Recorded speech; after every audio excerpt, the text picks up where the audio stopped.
संकल्प और विकल्प, इसी से सारी इच्छाओं का उत्पत्ति होती है। इंद्रियों को क्या पसंद आ रहा है उसको एक्सेप्ट करते हो, जो इंद्रियों को अच्छा ही लग रहा है उसको रिजेक्ट करते हो। तो इंद्रियों, तो ये दो से, संकल्प और विकल्प से सारी की सारी इच्छाएं की उत्पत्ति जो है वो संकल्प और विकल्प से है। अब ये देखिए कितना टेक्निकल हमारा भगवद गीता, कितनी टेक्निकल है, भागवतम कितना टेक्निकल है। इसको जानने के बाद आप बताइए, लाइफ मैनेजमेंट की बात करते हैं, सब पता लग जाएगा कि मन है क्या, ये एक्सेप्ट करता है और रिजेक्ट करता है। परंतु एक्सेप्शन और रिजेक्शन के कारण ही सारी इच्छाएं होती।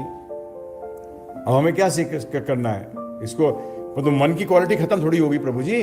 मन की क्वालिटी खत्म होगी बताइए आप? कभी कभी नहीं खत्म होगी। उसका संकल्प करना और विकल्प करना मतलब स्वीकारना, और स्वीकार और अस्वीकार को कैसे इस्तेमाल करेंगे हम भगवान की और गुरु की वाणी को स्वीकार करेंगे और उसके विरुद्ध जो भी है उसको अस्वीकार करेंगे। तो हमने मन का यूज किया है? नहीं करते? बताओ करते हैं कि नहीं करते? हम मन का यूज कर रहे हैं, परंतु अब उस मन का यूज हम आत्मा के लिए कर रहे हैं, हम भक्ति में कर रहे हैं। मन का तो आपको इस्तेमाल करना ही पड़ेगा। जो व्यक्ति कहता है मन का इस्तेमाल करने की जरूरत नहीं है, अरे संकल्प विकल्प तो तुम जीवन भर करते रहते हो, परंतु उसका मूल क्या बनाते हो, मूल आधार क्या बनाते हो? तुम ये भौतिक वस्तुओं को बनाते हो, भौतिक रिश्तों को बनाते हो। माता पिता, बच्चे, पुत्र, पति, पत्नी, रिश्तेदारी, ये सब गाड़ी बंगला मोटर घर, ये सबको तुम उसमें उसको देखकर तुम्हारे संकल्प और विकल्प बनते हैं, वो बेकार है, सब खत्म होगा। क्या होगा? और जितना इसे आसक्ति रखोगे उतने ज्यादा तड़पोगे। अभी भी देखो, अभी भी तड़पते हो उसी कारण, अभी भी मृत्यु पे भी और मृत्यु के पश्चात भी, तीनों स्थितियों के अभी भी, मृत्यु पर भी और मृत्यु के पश्चात भी।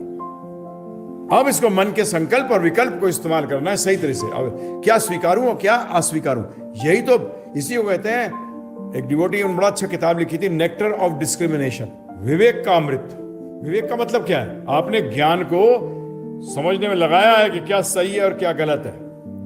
तो इसलिए हमारे को पहली चीज समझनी है, मैं शरीर नहीं आत्मा हूं। यही भगवान कह रहे हैं, ये जो तू कह रहा है ना, ये जो 5 तत्व हैं, महातत्व हैं, और तेरा मन, बुद्धि और अहंकार है, झूठा अहंकार, जिसमें तू अपने आप को शरीर समझ रहा है और दुनिया, इस दुनिया का एक बाशिंदा समझता अपने आप को कि मैं इस दुनिया का हूं या इस परिवार का हूं या इस देश का हूं। तू यहां का है ही नहीं, तू तो आत्मा है, ये तो राख है तेरी। बनेगा क्या? पृथ्वी से आया, पृथ्वी में खत्म हो जाएगा, और इसके तो रिश्ते बना रहा है। ये जानने पे ही आप समझ सकोगे ऐसी बुद्धि। अब बुद्धि का सुनिए, बुद्धि में क्या है? संदेह। ये किसको पैदा होता है? मन को नहीं। ये संदेह किसको पैदा होता है? बुद्धि को। संदेह, जब स्तोत्र सही नहीं हो तो संदेह करना चाहिए, जब स्तोत्र सही नहीं हो तो संदेह करना चाहिए, परंतु जब स्तोत्र सही हो तो संदेह क्यों करना चाहिए? और हमारे साथ क्या होता है कि हम उल्टा करते हैं। तो संदेह क्या है? संदेह actually is the sign of questioning. मैं इस बात को नहीं मानता, परंतु हम क्या करते हैं? मैं इस बात को नहीं मानता, उस पर रुक जाते हैं। नहीं, मैं क्यों नहीं मानता? मैं इस बात को क्यों नहीं मानता? प्रश्न करो ना अपने आप से, मैं क्यों नहीं मानता इस बात को? नहीं, संदेह तो है, परंतु संदेह का कारण क्या है? मैं क्यों?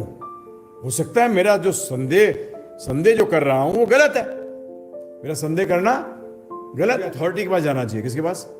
तो गुरु साधु शास्त्र। किसके पास जाना चाहिए? गुरु साधु शास्त्र।